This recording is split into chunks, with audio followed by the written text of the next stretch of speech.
Hello and welcome to this Fantasy Fellowship Author Q&A session. I'm Oran and with me today is the fantastic Jen Williams, the two-time British Fantasy Award-winning author of the wonderful little fantasy series A Cup of Cat and Wind Wing Flame trilogies. Her most recent book, Dog Rose Dirt, known as A Dark and Secret Place in the US, is a crime thriller which was released last year. Just feels like a day and age ago, but also not. Time is weird the last couple of years. Yeah. Okay, thank you so much for joining us today. How are you doing? I'm good, thank you. Thanks for having me on. Yeah, not a problem. Yeah, it's just great. So we'll just crack on and get to it. So yeah, we've had to talk to people again, after the last couple of years of sort of being stuck inside the house. Yeah, it's just nice to have a chat. Yeah, absolutely. Yeah, so we've had we pulled a lot of questions from our community on the Discord just to see like what people wanted to ask you.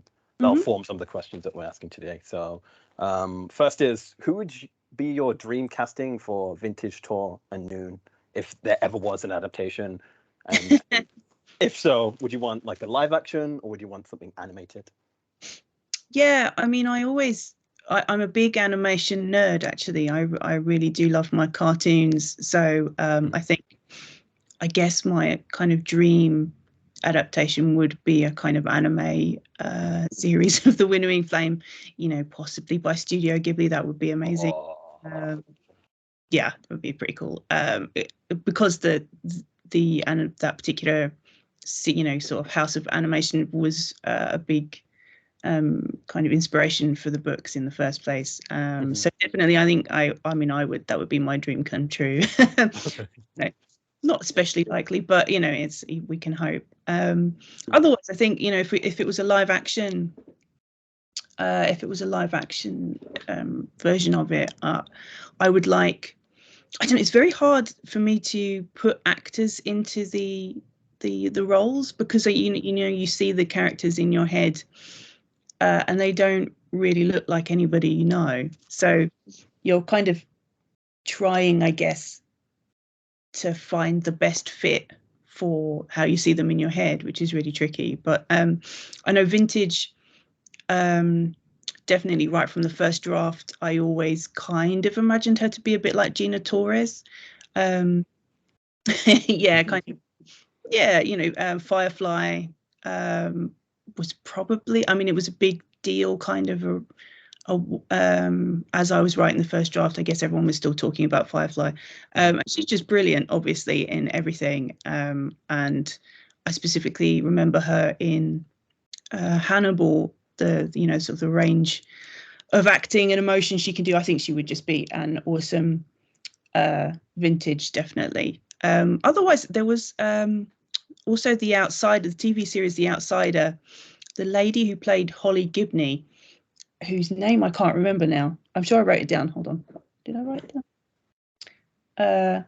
Yes, Cynthia Erivo, I think her name is. Yeah, she played Holly Gibney in The Outsider. I think she would be a brilliant Vintage as well, although she's probably a bit young.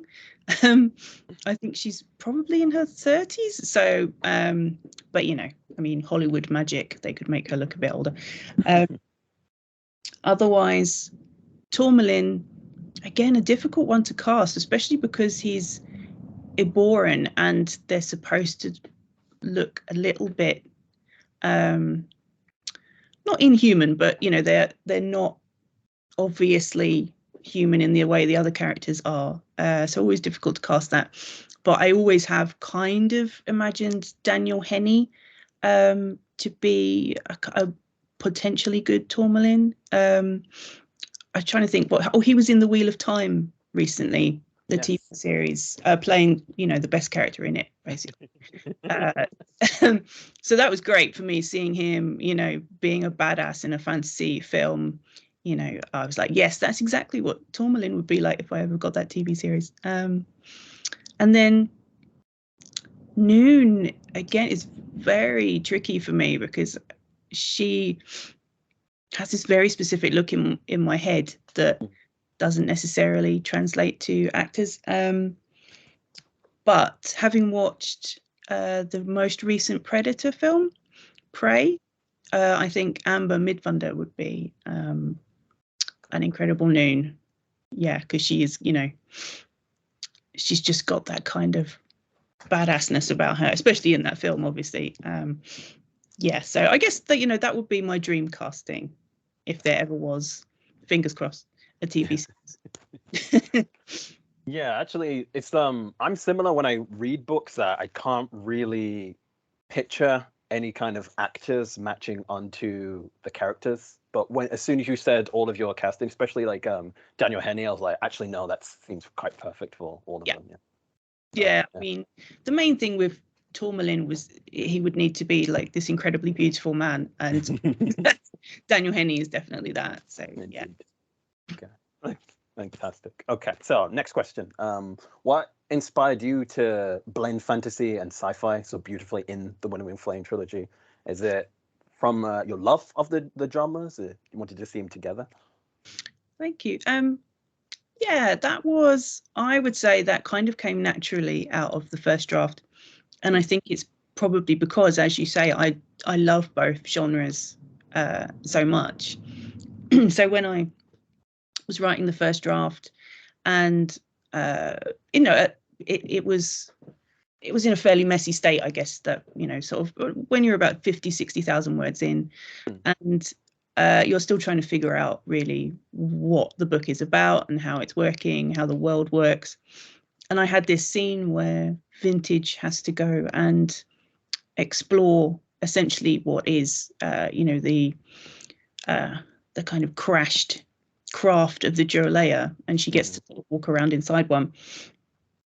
And I had been playing, I mean, I am obviously obsessed with many video games, but particularly the Mass Effect trilogy, which I absolutely love, and was very obsessed with at the time. And there's this great bit in the second game where Commander Shepard is exploring a collector ship that which appears to have been abandoned. And it's such a great, creepy, scary, tense bit of gameplay where you're kind of wandering this ship, which is vast. It's this huge thing with all of these sort of husks around, and it's incredibly creepy. And the further in you get to the ship, the more something terrible is going to happen. And the further in you get, the longer you've got to kind of get back out again. And it's just like one of my favorite bits in the whole trilogy. And yeah, when I came to write this scene with Vintage, I was like, that is what I want this scene to be like, to be traipsing around inside the ship of something that you can barely understand, because it's so strange. And of course, inevitably, it's also quite influenced by the first Alien film, obviously, where they're doing a very similar thing. And as soon as I kind of had that scene in the first draft, it started to make sense to me that the bad guys were not from this planet. They were so completely alien to Vintage that they were literally aliens. And so it just seemed like the perfect opportunity, really, to play around with science fiction aesthetics and tropes in what was a high fantasy novel. And I just thought, it's the sort of thing that you're kind of told not to do, genre blending and such, because I think a lot of people don't get on with it, and that's fair enough. But I just couldn't resist it. And the clue that the way to get away with it is to just not tell anyone that you're doing it. And then, by the time you've written the book, it's kind of too late, because it's all built into the world building and the how the bad guys work and what they're after, so you can't really unpick it from that point. So yeah, essentially, I really came out of that one scene and realizing that the bad guys had to be these otherworldly creatures. And I just saw an opportunity to play around with things that I really loved. So, I was like, I can secretly do a bit of science fiction in my fantasy novel. And I just thought, well, why not? Yeah, no, good. That should be like that. Why not? That should be like a philosophy for a lot of writing. Oh yeah. Yeah. Like see, I think part of why it works is because it is a fantasy world, and typically in fantasy world they're not as like technologically advanced as current society is, and that adds to the sort of mystery and adds to the alienness of it. It's like, oh, I don't even understand the technology, let alone the people who operate it. Yeah, exactly. Yeah, absolutely. That's really fun to be able to do that as well. And I think, I mean, I love science fiction. I don't think I'd ever be able to write a hard science fiction novel with, real science in it. So, so being able to include science fiction elements in a high fantasy novel means that you don't really have to worry about the science, because to Vintage and Tourmaline and Noon and the other characters, the way the Duralea are almost like magic in how they operate, really. So to them, it's completely incomprehensible, and it means that I don't really have to explain how the Duralea work. And they're quite a biological kind of alien anyway. So it's all about nasty insectoid maggot things, so which is also, that also gave me an opportunity to play around a bit with body horror and things like that. Yes, very much so. Yeah, which I was, I thought, oh, this is fairly gross, but I think it's fine, and then I would constantly get messages from people saying this is horrifying. And yeah, I forget that maybe having your insides eaten by hundreds of tiny bugs is a horror, something that might appear in a horror novel, but it worked for the Duralea. It's just, a part of who they are.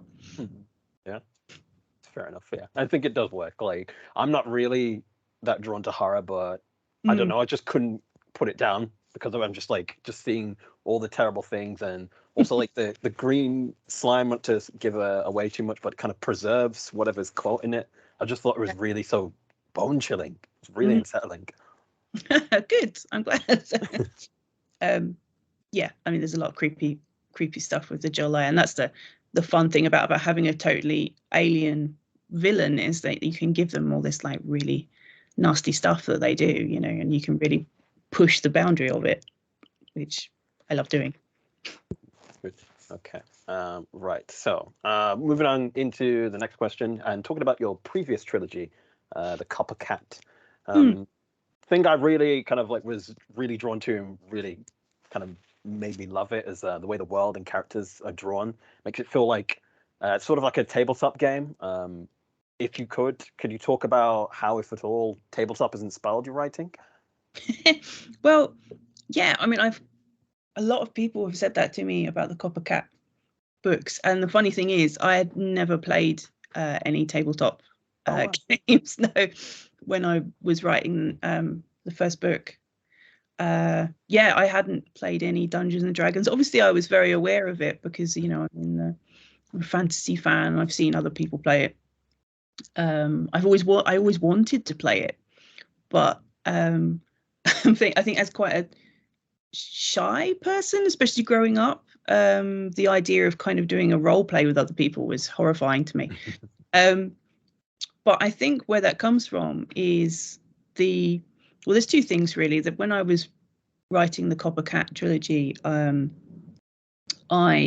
was a big fan of, I still am a big fan of Fritz Lieber's Fafhrd and the Grey Mouser sword and sorcery stories, which are, kind of your sort of glorious taverns and dungeons and, despicable wizards causing all sorts of trouble. And, there's a rogue and there's a warrior as the main characters. So I feel like essentially tabletop or Dungeons and Dragons and the Copper Cat trilogy are essentially influenced by the same thing, which is kind of sword and sorcery short stories. And that's why I think they feel quite similar. That, and at the time when I wrote the Copper Promise, I was playing a lot of Skyrim. Yeah, so that's where the other kind of joint kind of influence comes in, I suppose. So I was playing a lot of Skyrim. I was very obsessed with Dragon Age, the first game of that, Dragon Age Origins. I guess, gosh, I'm trying to remember when that came out. I guess it was about 2008, 2009. Yeah, about I think. And so I was very heavily into that at the time. So I think that kind of dungeon crawling aspect to particularly the first part of the Coppercat books definitely has Skyrim's footprints all over it. And funnily enough, now I have played Dungeons and Dragons. I started playing, I guess about 4 years ago now. I started playing with some friends of mine, and I'm still not very good at it, I think is what I would say about that. But I do really love it. It's great fun, and I can even more now. I can see why people would read the Copper Promise and go, "Oh, this person plays a lot of Dungeons and Dragons." It just happened that I was sort of playing Dungeons and Dragons, but I was actually playing Skyrim, which is kind of, similar in lots of ways. So weirdly, my first 3 books, probably not directly influenced by Dungeons and Dragons, but influenced in a kind of oblique way where I was consuming other things that are very much in the same family, I think. These days, actually, we started playing another campaign a little while ago. So I've played as a rogue a lot, which probably won't surprise people. That tends to be my favorite class, I think. It's just so much fun. And I've also played as a barbarian, which I really enjoyed as well.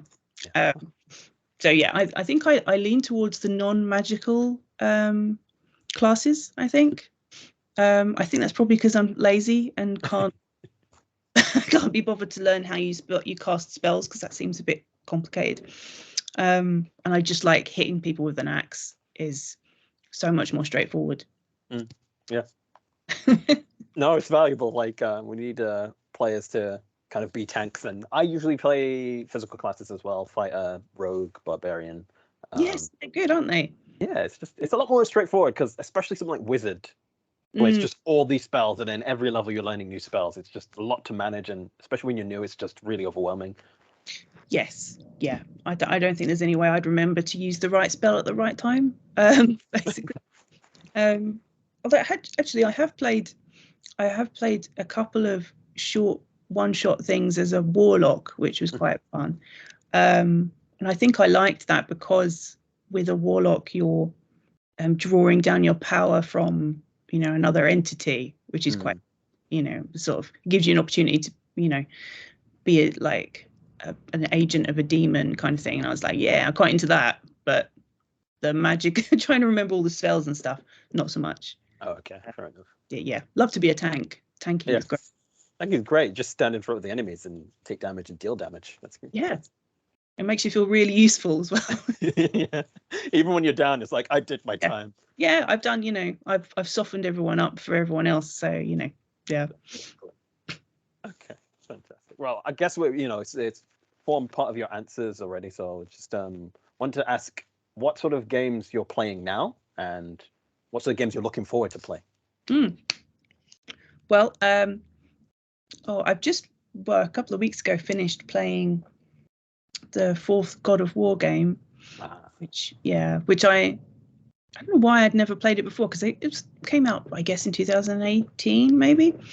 And I just hadn't got around to it, of course, because everyone was saying how great it is. And it's quite different, I think, from the previous God of War games, which were much more kind of just literally smashing loads of giant monsters, which is great, but very edgy. Yeah, the God of War 4, where you have Atreus, Kratos' son, and the complicated family goings on in this Nordic mythology. I just absolutely loved it, and the gameplay is really fun as well. Again, I really love smashing people up with an axe, so this is perfect game for me, really. So I'm very excited about the next one, which I think comes out this month. Yes. God of War Ragnarok, I think it's out in November. So yeah, very excited about that. And also obviously excited about Dragon Age 4, or Dragon Age the Dread Wolf, I think it's officially called now, because those are my favorite games, really. So when that comes out, I will probably take a few weeks off work and just sit in my pajamas and just play it constantly, which is what I did for Mass Effect 3 when that came out. So very excited about that. It's just such a good it's a sort of series that you can get really lost in. And certainly, as I've mentioned it briefly before, I think I only ended up really writing kind of traditional fantasy because of Dragon Age Origins. Because I think when I wrote The Copper Cat, I had written sort of 5 or 6 previous books, all of which were kind of circling around the idea of traditional fantasy. But when I played Dragon Age Origins, it was like a realization that you could write very traditional fantasy with dragons and dungeons and swords and shouting and all that stuff, but it still be very modern and funny and dark as well. And I thought, oh wow, I think I had quite an old-fashioned idea of what high fantasy could be before playing Dragon Age Origins. So when I played that, I was like, wow, I want to write something like this, where you can have all this fun fantasy stuff, but it still be quite kind of inclusive and diverse and interesting. And so I think Dragon Age Origins I pretty much owe my career to. It made me really start writing the stuff that I loved instead of just tiptoeing around it. So so I owe a lot to Dragon Age. So every time there's a new Dragon Age game, I'm right there. I also played the Mass Effect trilogy when it was re-released as like I can't remember what it's called, as like the masterpiece or remastered. That's it, thank you. So I played that again, which obviously was incredible. What else? I've also been playing, bizarrely, I got really into Fall Guys, the game, the little bouncing sausage man. Yep. So I've been playing that a lot, as a completely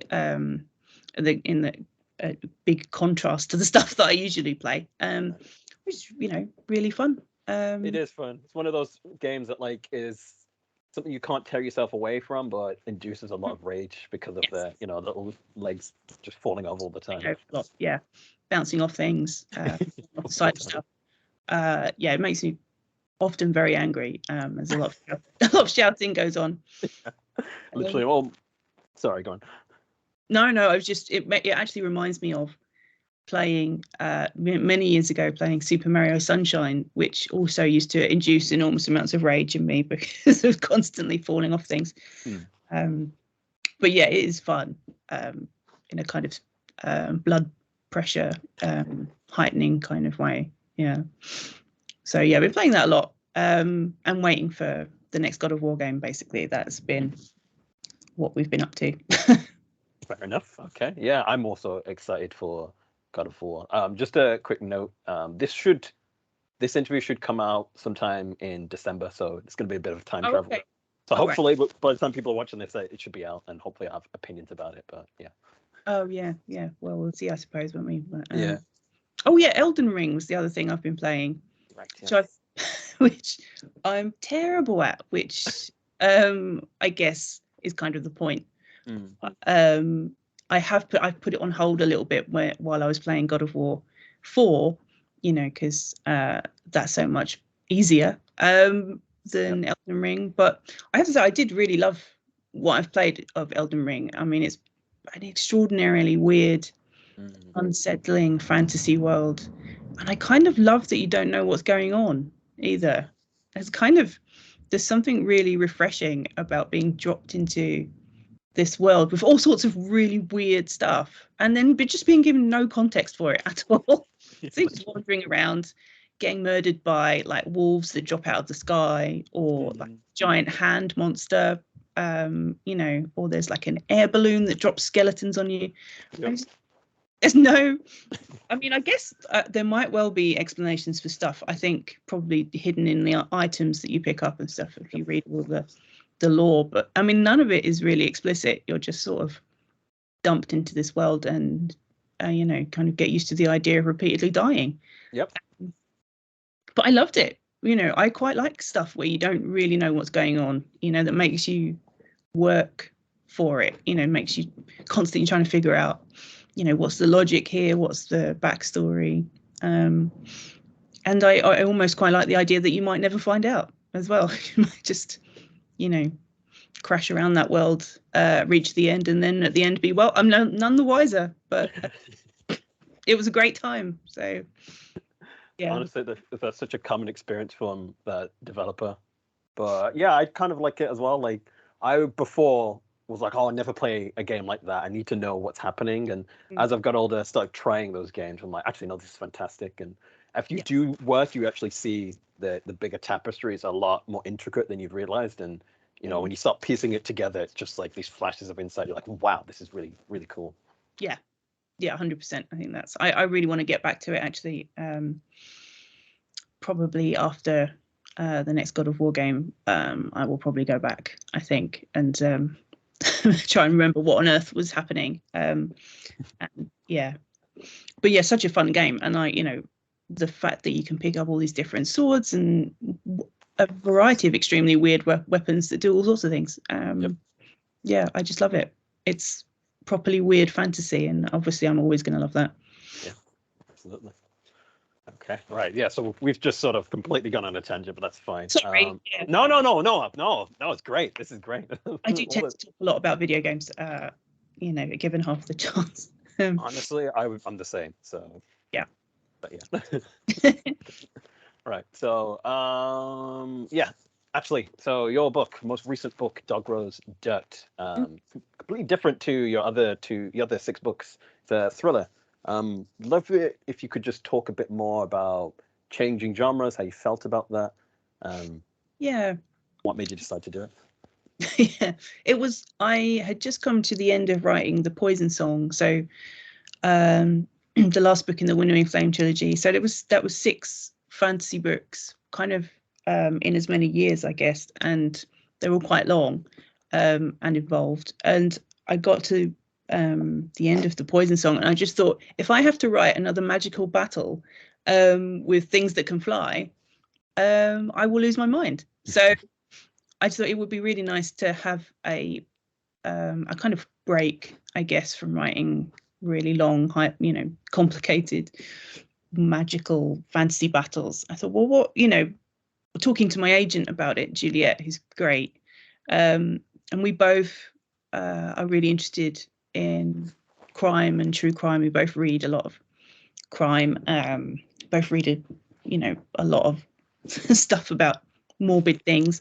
and she sort of said, well, you love reading about this stuff, why don't you try writing a book like that? And I thought, yeah, it would be a really interesting challenge, because obviously it's completely different to everything that I'd done previously. It involved like a completely different structure. The approach was completely different, and I thought, well, I'll give it a go. And it did. I mean, it was kind of like a palate cleanser in a way. It was spending some time in almost the real world, I guess, and a kind of contemporary setting. And yeah, it was interesting, and I'm glad that I did it. And it kind of gives me this really fun opportunity to play with a different set of tools for a while. The interesting thing about it actually was how different it is to writing fantasy. So with fantasy, you're trying to convince the reader that this very outlandish world is real. So often the way to do that is to make the characters feel really real. So the reader will identify with them, and kind of they will go on the journey with the character, so that the world, however weird the world is, they've got this, this kind of anchor in the character who they can, really identify with and believe is a real person. And often the way to do that is to reveal a lot of the interior life of the character. So, you know who they are and what they're thinking, how they're feeling, all about their past life, where they come from. Whereas with crime, or with crime thrillers, it's almost the opposite of that, where you can't really tell the reader that much, and you're trying to hold back lots of things. So often the characters in thrillers will have deep dark secrets from their past, you know, and you can't tell the reader all of those deep dark secrets on the first page. You have to kind of structure it so they gradually are revealed through the book, which is very different from how I would normally write characters, you know, where I'm, you know, the first couple of chapters I'm like, let me tell you about this character's, you know, traumatic experience in, you know, when they were 10 years old or whatever. But you can't do that as much with thrillers. So it was a really interesting learning curve. And I really enjoyed it. And it feels like it satisfies another side of kind of my writing needs, I guess, if that's the right word, because fantasy lets me do, you know, all this crazy imaginative stuff where I can make up anything and the rules are, you know, it's entirely up to me. And then with crime or thrillers, I have to, you know, write within these conventions and within these rules, which is a different kind of challenge. So yeah, it's really fun. And I just thought it would be cool to be the sort of writer who writes in two genres, you know, like Ian Banks did, you know, being known for science fiction and also quite weird literary stuff. I thought it'd be really fun to be like the fantasy and crime person, you know, the person who does wildly different books. But I think, you know, there's probably elements of the weirdness of my fantasy books they do come out in the crime books a lot, because obviously Dog Rose Dirt has a lot of stuff about fairy tales and folklore in it. My next one, which is called Games for Dead Girls, comes out in March next year, and that again has a lot of stuff about stories and urban myths, things like that. So, you know, I can't quite keep all of the weirdness out of the crime books, but I think that's fine, because that's, you know, it wouldn't be one of my books if it wasn't a little bit odd. Fair enough. Okay. Yeah. So sort of following on from this, kind of a two-parter. I've heard before agents I don't know, agents don't always agree on what to do as an upcoming writer, but often say it can be seen as a career death to change genres, especially suddenly when you're established or something. Do you think it's a career death to do that? I mean, how are you feeling on the other side of Dog Rose Dirt now? Yeah, you know, I feel good about it, really. I mean, I think one of the things about this whole business is that everybody has a slightly different experience. You know, everyone has a different path to being published. Everyone's career looks different as well, you know. I mean, I'm quite happy with the idea that I could diversify a bit and have these two different kind of strands. And I'm lucky enough that I do have another fantasy book coming out. So it's not like I've abandoned fantasy in any sense. So Talon's Sister comes out next year with Titan, which is very exciting. And the reality of it is, as soon as I'd finished the draft of Dog Rose Dirt, you know, once that was happening and on its way, I immediately went back to writing fantasy. So that was enough of a break for me. You know, I had that itch again to get back to, you know, writing really annoying flying magical battles. It's been ages since I've written one of those.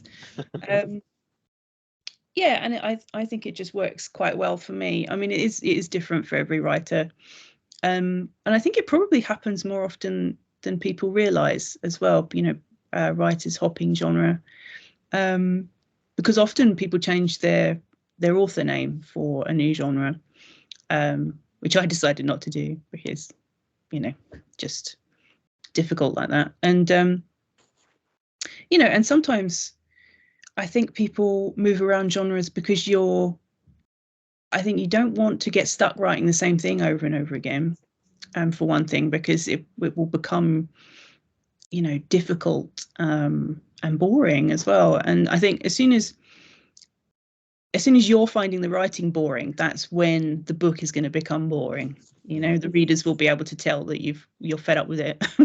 So it's good, you know, I think, for people to keep things fresh. And, you know, sometimes it works out incredibly well. Like Sarah Pinborough used to write kind of horror, like straight up horror, and then quite horror tinged fantasy, and now she writes these incredible twisty dark thrillers that get adapted into Netflix series. So I think, as I said, everyone's career is different. Sometimes it works out for people, sometimes it doesn't, but I mean, I just genuinely wanted to try writing something else for a bit, and I hope, my sort of hope is that I will continue to be able to do that, have maybe a fantasy book out each year, and maybe a crime book out every other year or something like that. That would be great. That would be lovely. Why not? Okay, yeah. That sort of addresses my next question then. So you've already alluded to another Games for Dead Girls coming out next year, but are there any genres that you've not done you'd be interested in giving a try? Maybe if not professionally, just personally? Yeah, I mean, we kind of touched on it briefly, but obviously I love science fiction. I would love to write a kind of rogues in space, kind of everyone crammed onto one spaceship fighting with each other kind of book. I'm a huge fan of Farscape. It was one of my favorite TV series in the 90s. Jesus. God. Yeah, which I absolutely loved. And I love Star Trek. I mean, I grew up on Star Trek Next Generation. I love Star Wars, obviously, and just so many science fiction things that I absolutely love, particularly on the big screen and the small screen. And I would love to write a book like that, I just reread one of Ian M. Banks's science fiction books. I mean, they're amazing. And like I said before, I probably wouldn't write hard science fiction. I'm not Stephen Baxter. I'm not Adrian Tchaikovsky. I would love to write a kind of knockabout science fantasy, kind of almost like a Mass Effect-y, but without all the science kind of book. I would love that. But it requires somebody to pay me to do it, unfortunately. Similarly, I really love historical fiction. Huge fan of that. So I would love to write a proper historical novel. But again, that would require me having basically a year off, because you'd have to do actual research. Because the fun thing about writing fantasy books is I can make up all of that history. I can make up how the world works. But actual history, if you get stuff wrong, people write you angry letters. So, I don't think I have the time to invest in the level of research you need. But I'm a huge fan of like Bernard Cornwell's books, particularly his Alfred the Great novels, which are made into the Last Kingdom TV series. I love a bit of Sharp, obviously, and I really love his King Arthur trilogy that he wrote, which doesn't seem to get as much attention as obviously Sharp and the Last Kingdom books, but it's so good and it's so close to being fantasy as well, because it's in this distant piece of history that we don't actually know that much about. So he was able to sort of play around with a few fantasy elements in it. I love obviously Hilary Mantel's Wolf Hall trilogy, and Michael Faber's The Crimson Petal and the White. All of these lovely kind of historical fiction novels that really take you to other places, and I think that's why I love them, because they're like fantasy books in that they transport you to another place for a while. So yeah, maybe one day when I'm really old and technically retired, I don't know, maybe then I'll get to sit around and read loads of history books and finally feel confident enough to write something in historical fiction. But that would be fantastic. Fair enough. I think it was Cornwell himself, or maybe George R. R. Martin. They were talking about actually historical fiction and fantasy being a lot more closely aligned for that reason you've mentioned. So that's fascinating. You've kind of brought that up. Actually, kind of lead on to that.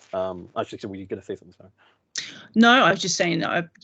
I think also obviously George R. R. Martin is a great example of when looking at history and reading about history can really inform writing fantasy as well, you know, and I know that's come up for me a couple of times, particularly with the Winnowing Flame trilogy, because I was, obviously it doesn't resemble our history in any sense at all, but I was reading a book about Imperial China years ago, and there was a section in it about this amazing vast city that used to exist. You know, it was like at the time it would have been the biggest, most impressive city in the world, and then I think probably, I can't remember the details now, but essentially the whole place was deserted because they'd been run off by invaders from probably the Mongols, I'd imagine, and the whole place was deserted.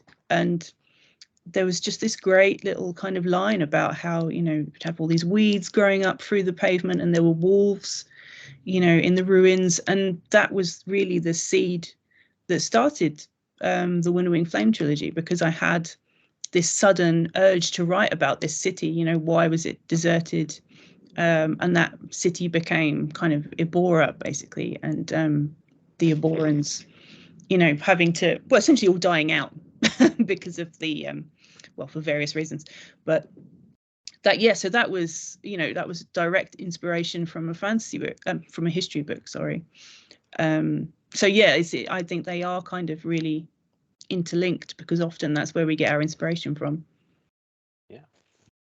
Do you have any eras in mind that you would write about, in countries, etc.? Oh gosh, I don't know. I mean, there's so much. That's the thing with history. That, I mean, it's such a huge landscape to pick from. I mean, I guess I mean, I'd almost like to go right back to sort of I guess pre-Christian Britain. Would be interesting to write about. Ancient Rome as well. I mean, there's so many books set in ancient Rome that maybe that's not the best area to try, but I mean, that would be so cool to write about. Yeah, or, you know, there's so much. The Tudors as well, really interesting. Yeah, I mean, maybe that's the problem with me writing historical fiction, is that I wouldn't be able to choose. I need a couple of decades to figure it out, I guess. But yeah, I just love it. Yeah, it's one genre I must have been quite lacking in my knowledge of, but it does sound very interesting. Yeah, I mean, if you like fantasy, there are definitely historical fiction books that, you know, scratch that itch, basically. Yeah. Fair enough. Okay, I might have to ask you about those in a little bit. But we're sort of been talking about writing and your sort of career journey so far, but we have a lot of writers in our community. Some are at different stages of just starting drafting, others are quite advanced querying. Do you have any words of wisdom, advice? Well, yeah, I mean, I think, you know, I already said before, everybody's career looks different. You know, everyone's path to publication is different. So I think a useful thing to know when you're starting out is, you know, you don't necessarily have to take the same path as everyone else, and don't get stressed if things aren't working for you in one direction, you know. And definitely write what you love writing as well. I think if you try and write something because you think that's what other people want, I think you'll make yourself miserable usually. And again, like I said before, if you're miserable writing the book, then people will be able to tell when they read it, you know. I guess the other things that I would say are, you know, it's a long game writing, you know. So again, don't stress or panic if things aren't happening immediately. And also, you have to learn how to write a book as well. I think that's and it can take a while, you know. I mean, before I wrote The Copper Promise, I think there were 5 or 6 sort of trunk books that, you know, will never see the light of day, because, you know, they were fairly, I mean, the first few were definitely a hot mess. But that was what I needed to do, you know. I needed to write these fairly terrible books so that I could learn how books work. And one of the key things about that is finishing what you start as well, you know. So I often get around about 60 to 70,000 words into a book and decide that I want to write something else. Literally anything else I want, you know, I'd be like, well, this book sucks and is never going to get anywhere, and I should abandon it immediately and do this other idea, which is much better and will definitely make me a millionaire, you know. And that's always wrong. It's always a lie, you know. It's just because you've got to the really difficult bit and you don't want to do it. So I would say, you know, definitely stick to your guns, get through the book, get to the end, because even if that book isn't, you know, the book that sells, it's the book that will teach you how to do this and how to do that. And finishing a book teaches you so much as well, you know. So, you know, keep going, finish things. Don't beat yourself up if the first book isn't amazing. Write another one. You know, keep going, because it's in that work that you start to become a writer, you know, and you start to know what your style is, how to structure things. Yeah, so, you know, don't worry if the first book is rubbish. I guess it's the short way of saying that. And that's, you know, it's good to have several books that aren't the best books in the world, you know, because it teaches you so much. Otherwise, I would say once you're out and you're querying, you know, and you've got your book and everything, I think what's really useful is to have a little group of people that are going through the same thing as you. And I'm sure that probably your community, you know, have that within your community. So that's really useful already. Having those kind of groups, I think, is brilliant, because you can commiserate with each other and give each other advice and support. So having those little groups is brilliant. And because writing and publishing in particular can be really frustrating at times, you know, and you'll get rejected for things. I think it's important to have that group so that you can bitch about it, you know, in private. Don't do it online in front of everyone, I think is, you know, it feels like really specific advice, but I often see people on Twitter chucking off because they've been rejected. And all that gets you is it makes you the main character of Twitter for the day, which nobody wants to be. It means that everyone who is in the book world has seen your name and known that you will chuck off about, you know, rejections and things. And ultimately, being a writer does involve a lot of rejections. If you can't cope with it, you're going to have a really miserable time. So by all means, find people that you can moan about it to, you know, and sort of get that out, and then just don't post it on main, because it makes you look like a wally and it makes you look like you're difficult to work with, which is, you know, not a good thing for anyone, really. I'm trying to think if there's anything else. Yeah, no, I don't know. I guess querying, make sure that, I mean, your query letter doesn't have to be complicated, you know, you don't have to, you know, do anything really sophisticated with it. You just have to be polite, and it has to be spelled correctly, and, you know, give the information that they ask for. You know, you don't stress about it, you know. Yeah, and then once you're an author, I would say, once you've sold a book, get an accountant. It's my other piece of advice, because doing your self-assessment tax thing by yourself is horrible. So yeah, that's my very practical last piece of advice. Okay, that's I think that's good, because there are a lot of very practical nitty-gritty things about being a writer that people forget. You know, we're always so focused on the creative part, not like the admin in the accountancy. So yeah, that's good. Oh yeah, because I had no clue at all when we sold the Copper Promise. I was like, I have no idea what any of it was a horrifying shock to suddenly have to do a self-assistant tax thing. I was like, I don't know how I don't know. I don't do numbers.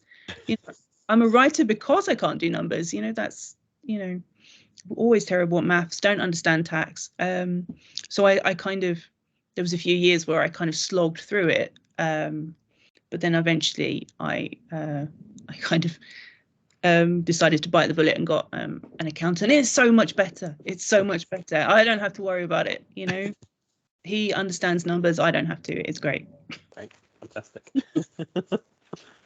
Okay. And also, that's it's something you mentioned earlier that's really cool, because I think a lot of people forget when they're writing the book. It's like, this has to be the one, but there are so many stories of authors like yourself who are like, well, I've got some trunk novels that never see the light of day. They're not very good, but they're important for me. So yeah. Yeah, I'm, you know, definitely. People, I think, because when you're in the book community, you only ever see people's finished products, you know. So I think that I mean, there's probably a really good quote that I can't think of, but essentially you shouldn't compare your first draft to somebody's finished published novel, because a lot of work goes in between those two things. So I guess that's the other key thing to know about it, is that as my friend Adam Christopher is always saying, that like 90% of writing is rewriting.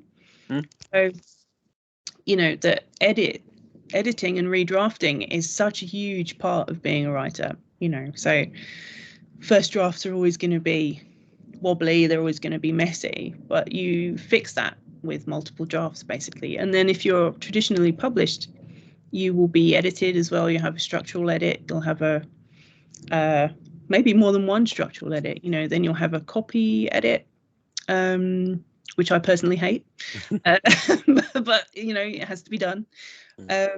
Why, out of interest? Oh god. Copy edits is kind of like where that you go through and you somebody finds all the inconsistencies in your book. So it's a lot of, you know, oh well, you said that, you know, it was a bright autumn day 2 chapters ago and now it's spring. What, you know, what's the passage of time doing in this? And I don't know. Or for me, often I forget about people having horrible injuries. Yeah, so like people constantly getting stabbed. And then, you know, a couple of chapters later, they're like, you know, running up some stairs during a big fight or something. And the copy editor's like, did you forget that this person was stabbed in the guts? That, you know, that's an unpleasant injury. So yeah, I find the copy edit excruciating, because it's like highlighting all the things that you've done wrong that are really stupid. Like, I don't mind people pointing out typos, or, you know, I mean, that's fine, that's going to happen, but it is a copy edit always feels like you're a fool and you don't know what's going on in this book. But you know, it is part of the process, and I think, like all edits, it makes the book so much better. So you just sort of have to grit your teeth and get through it. And then the proofread, there'll be a proofread after that, maybe more than one as well. So there's so much work after the first draft, you know. So yeah, I mean, it's important to realize that a first draft looks really different to anything that's published on the shelves in Waterstones, basically.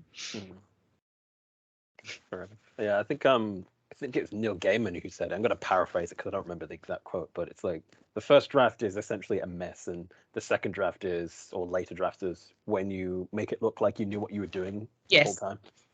Yeah.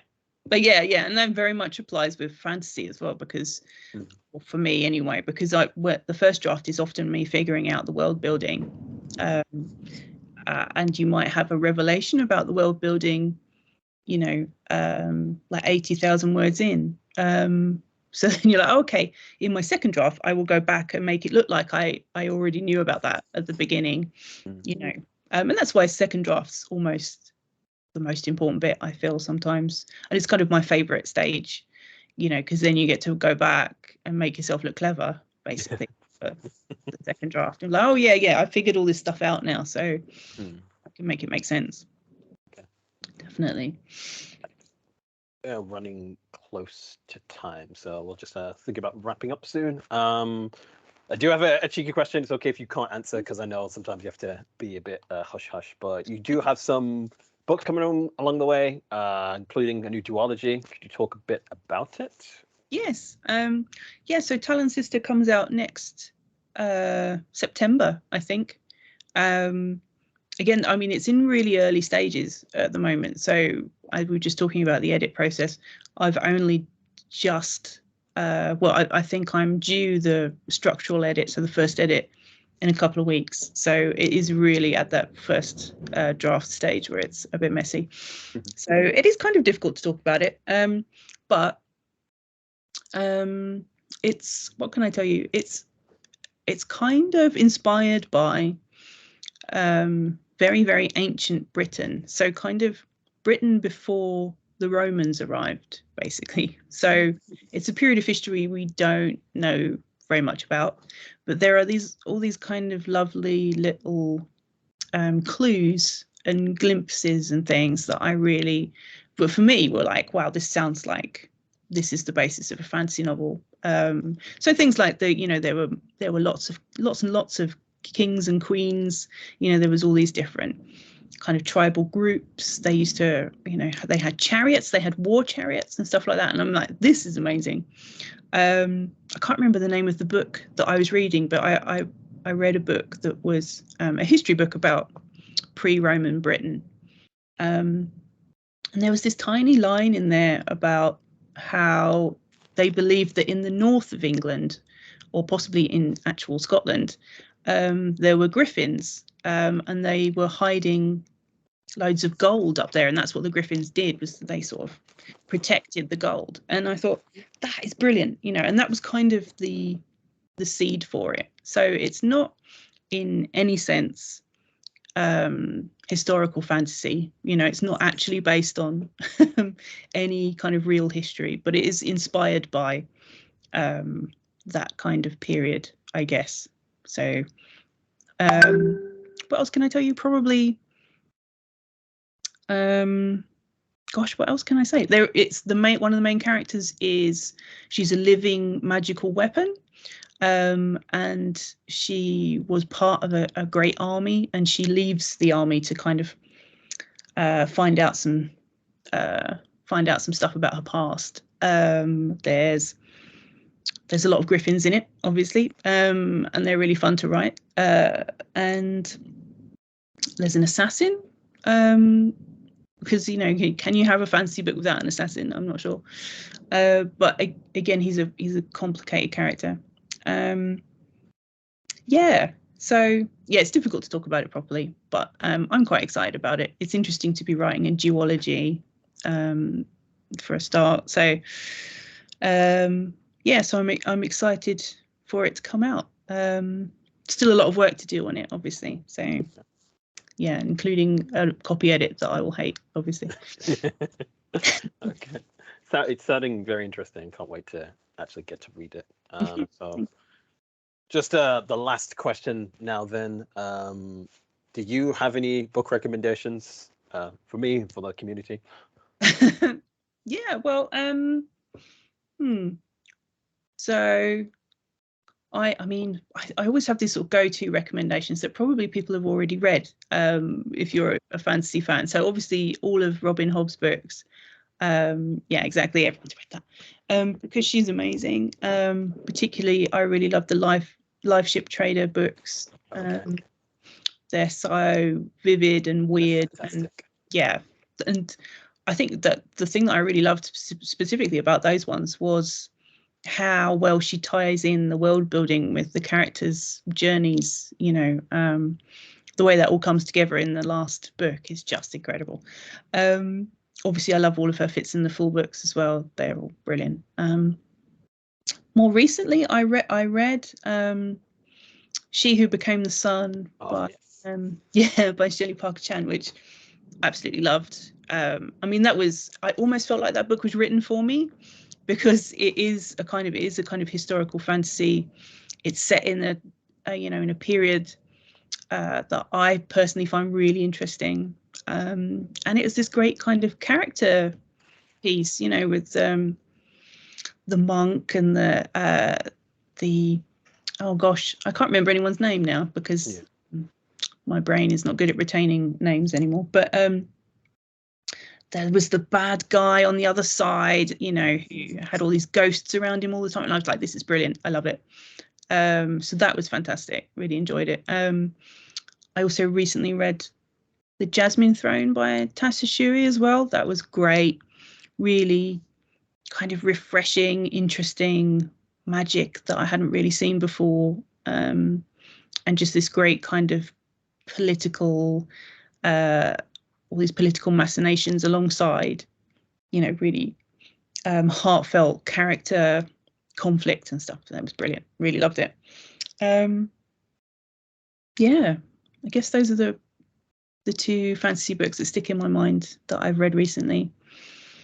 Otherwise, I would tell people to read The Last Unicorn by Peter Beagle, which is a very old book that's only just come back into print in this country. So, and it's kind of unique. So I always tell people to go and read that. And I think Galant's have just brought out a new hardback edition of it. And it's not been available in print in this country for yonks because I'm constantly trying to find a copy of it. So, yeah, no, it's available now. So go and read it because it's amazing. What about historical? You mentioned something about, is it Bernard Cornwell stuff? Oh, yeah. So, yeah, his King Arthur trilogy, which I think I can't remember the name of the first. It might start with The Winter King. I can't remember, but there's sort of 3 books covering King Arthur through the eyes of one of his one of his followers or one of his soldiers. And it's all kind of like weird witchy stuff and battles because Bernard Cornwell is like the best at writing battles. And it's good. It's just good. It's one of those things where I read it and I'm like, right, that's how I believe it happened. You know, I now believe that King Arthur existed and that was this guy and that's how it worked, you know. So yeah, he's really good. And the Alfred the Great books are also really fun because it sits in that period of you know, battles with swords and Vikings and, you know, lots of shouting and beards, which is, you know, that's my kind of period of historical fantasy. And I mean, I like the sharp books as well, but I think once you get into gunpowder and muskets and things, I start to lose interest slightly, because I much prefer, you know, sharp weapons, I guess. But yeah, it's Alfred the Great is a really interesting period of history anyway. So I feel like I've learned a lot from reading those books, definitely. Otherwise, also, I mean, it's not historical fiction, really. It's almost like a parallel version of historical fiction are Guy Gavriel Kay's books as well. I mean, he writes these kind of unique history-inspired books that have a hint of magic about them. And he wrote a book about ancient China called Under Heaven, which I am completely obsessed with. It's amazing. So yeah, I'm sure there's probably loads more that I could think of that have gone out of my head now. That's okay. Well, that's plenty. Thank you very much. Yeah, so I think we'll call it there. Thank you everyone for joining the session today. Thank you very much, Jen, for agreeing to this and sitting down with us to interview. It's very appreciated. Oh, thank you. No, it's been fun. Yeah, no, I've really enjoyed myself. You can find Jen at sennydreadful.co.uk. You can find more about her, from books to illustration as well. Also on Twitter at sennydreadful altogether, and on Instagram sennydreadful19. Pretty much it on your side. Anything you want to plug right now? No. I guess, you know, I've got 2 new books out next year, so pre-orders are always appreciated. I think Games for Dead Girls comes out in March. And it's a very dark story about it's a story about stories, I guess, and the seaside and horrible murders. And the second book obviously is Talon Sister, which comes out in September from Titan, and I don't think that will be up anywhere to pre-order yet because it's just so soon, but you know, keep an eye out for it. Okay, fantastic. Right. So, yeah, if you're interested in finding out about more author interviews like this one, then you should absolutely join our Fantasy Fellowship Discord. We're also on Instagram ourselves at fantasy_fellowship, and also on Twitter at FAN for November Fellowship, all one word. You can also check out our website, www.fantasy-fellowship.co.uk. Find out more about the author events, the Fantasy Fellowship Con we had, where we got to interview Robin Hobb as well as merch, a whole host of different things and news. If you enjoyed this author Q&A, please do like and subscribe and comment down below who you'd like us to interview in the future. There'll be more videos to come. So yeah, thank you for joining us.